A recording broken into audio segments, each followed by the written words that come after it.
wasn't it? Nope. See, I told you they were convincing and racist. Wait, who? The Youth for Western Civilization? Well, yeah. But back to my point, I don't like Mexicans, and let me tell you why. Nope, you're good, you're done. Okay, No, everyone, this is Amanda the intern. No, Thank you. Their backs are wet. No, this is not fair. Whoa. Wait, what was this? What? Dude, what happened? What happened? Dude, I'm here. I'm the actual correspondent. How come the intern gets FaceTime? I am paid to do this. If I got paid at all, I mean, America wants to see this.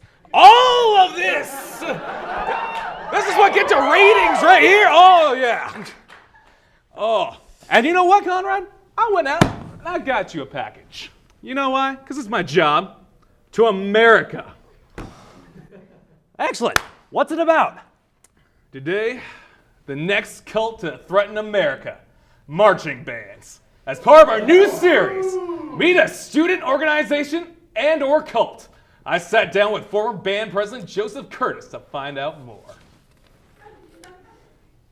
So, Mr. Curtis. Yes, sir. Should I call you Joe? You can just call me Joe. Now, I've been told you're part of the Cougar Marching Band. Yes, sir. I play the trumpet in the band. How many members of this marching band are there? Well, we've gone as high as 250 members in the band, but this past year we marched about 180 to 200. You know, usually sticking around 220. 220? Yeah. Are you hoping to get more members? Are you planning on world domination through numbers, sir? I don't know about world domination. We always take more, you know, as many people as we can get. World domination, you know, it's lower on my agenda, but. It was then I realized I may have tripped onto something big.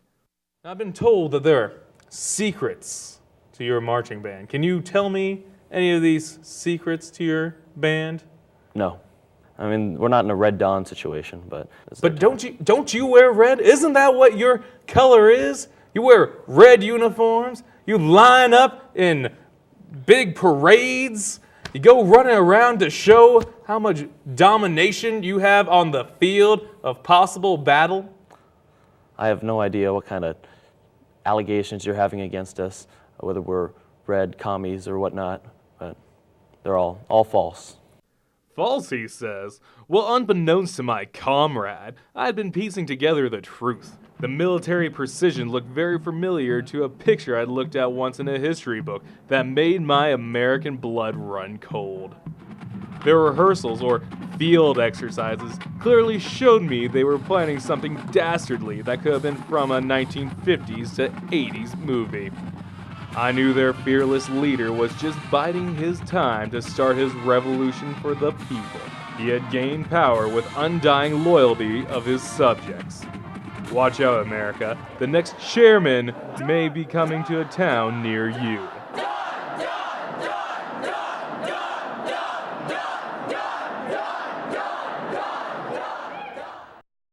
Well, Evan, thank you very much for that wonderful attempt at investigative journalism. God bless America. Correspondent Evan Burns, Nation.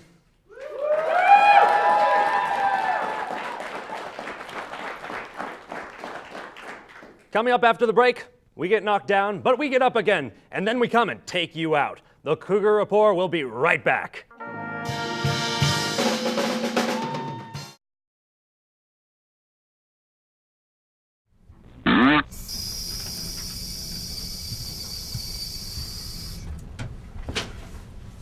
Hey, sup? Oh my god, he did that? What a creep! I know, it's like, what? I'm not a piece of meat. Hey, what's up, ladies? You girls in a house? Ew. Or, What's that smell? What? It smells like Mike's after 11. That's yeah. disgusting. I can explain that. It's Sick. just no, seriously. Hey, has this ever happened to you? You're minding your own business, trying to put the moves on a lady when suddenly you're blamed by someone else's smelly fart? Well, not anymore with the new Toot Snoop Fart Identifier. With the new Toot Snoop Fart Identifier, it will identify the culprit so you don't have to be blamed for that horrible stench. With just a click of this button, it processes the fart and identifies the farter for you. Wow, but how? Everyone gives off a unique odor, just like pheromones for attraction, and these can be picked up by high-tech gizmos, just like the Toot Snoop. But I won't bore you with the details, Billy. My name's Craig. Whatever, Sydney. What the Toot Snoop does is it sucks in the smell, recalibrates the molecules, and reforms the DNA of the person who farted. That sounds kind of complicated. How does the Toot Snoop know exactly who farted? Is there some sort of fart database? That's a great question, Kelly. Our scientists have been working for years to build a library of every single college-aged person's DNA. The Toot Snoop Fart Identifier will identify the serial gasser, so you won't have another embarrassing situation.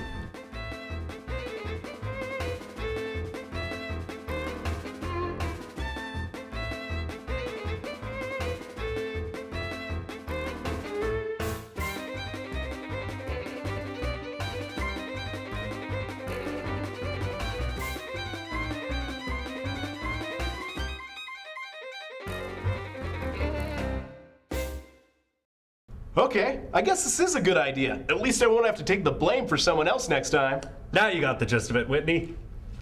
Hey, ladies, wait up! It wasn't me that farted! I can prove it!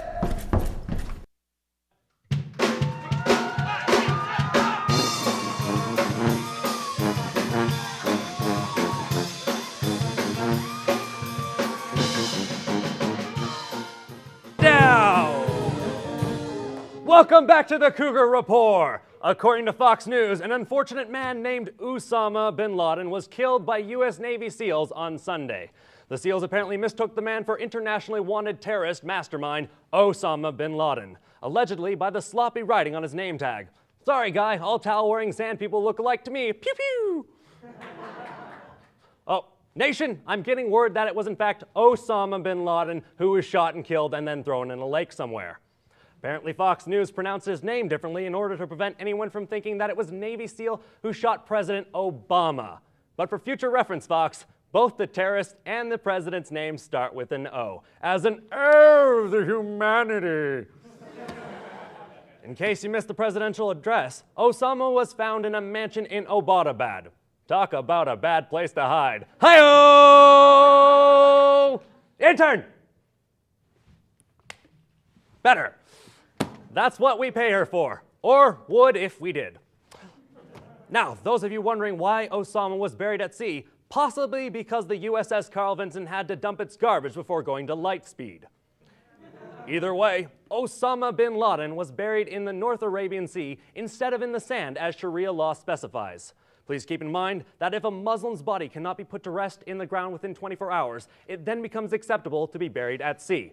Now, I know some of you want to say that the sailors only waited 12 hours before they dumped him into the sea, but if you were a nation that didn't want to be invaded by America, would you want his body in your sand?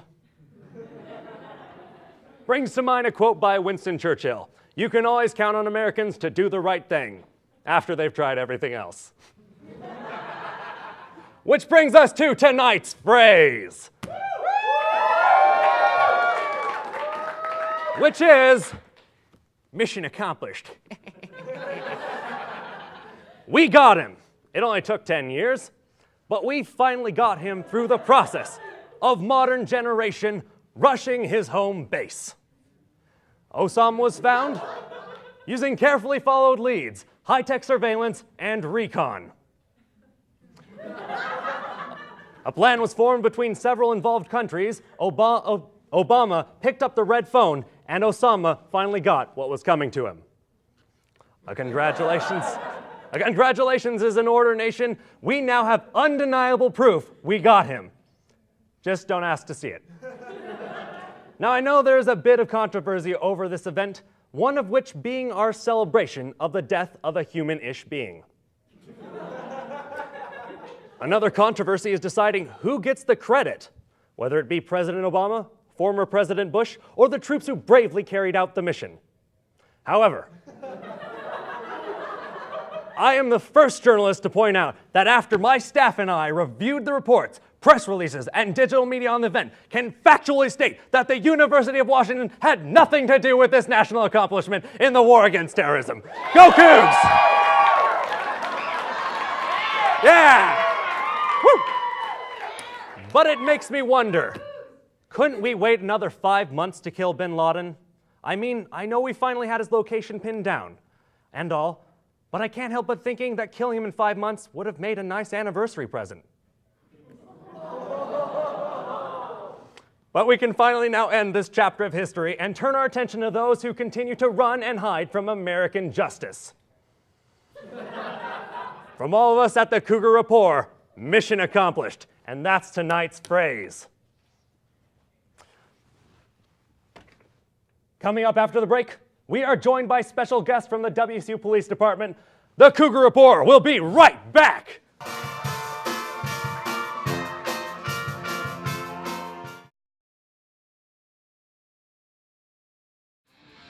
Sunday, Sunday, Sunday. Only here at Cable 8, we have extreme sports. This week's contestant, old people. Old people versus cars.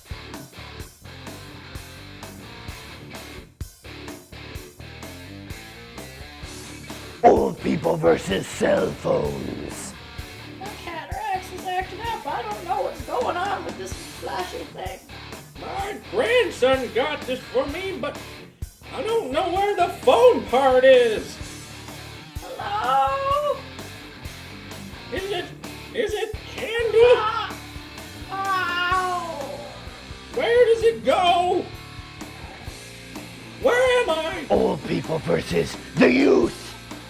Thanks for visiting, Grandpa. I haven't seen you since like freshman year. You kids got it so easy these days. In my day, we walked to school, uphill, both ways in the snow.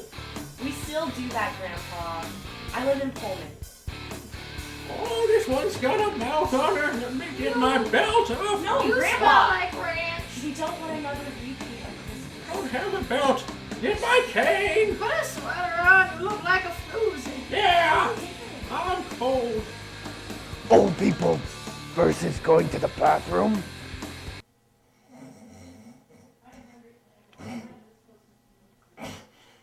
Old people versus fashion.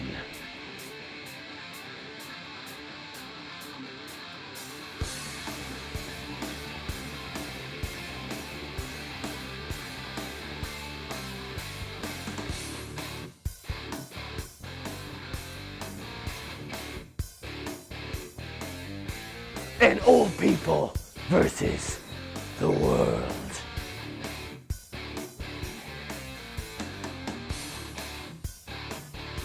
That's all for this week. Next week's challenger, our entire editorial staff versus a team of monster trucks. This week's sponsor is peanuts. The best thing about waking up is peanuts in your mouth.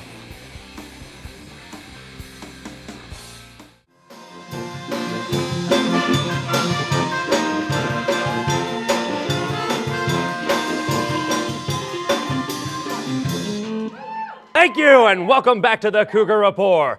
We are joined by special guest, WSU Police Lieutenant Stephen Hansen. Thank you for joining us, Stephen.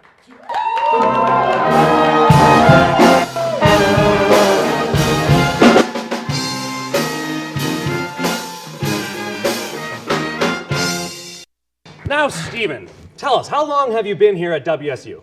I actually went to school here. I got my degree in 1981. I started school here in 1977 after going to Nevada, Las Vegas for a year. Wow! Yeah. So you know this town. I was here when we were professionals. Fifth in the nation. So tell me, have you worked as a police officer at other universities? No, I've been here at WSU the entire time since 1983, Valentine's Day.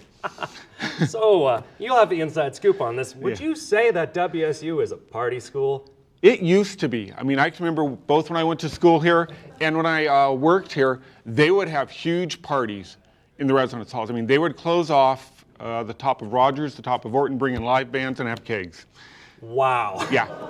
Yeah. The good old days are gone. So much. Man. Oh, man. Dude,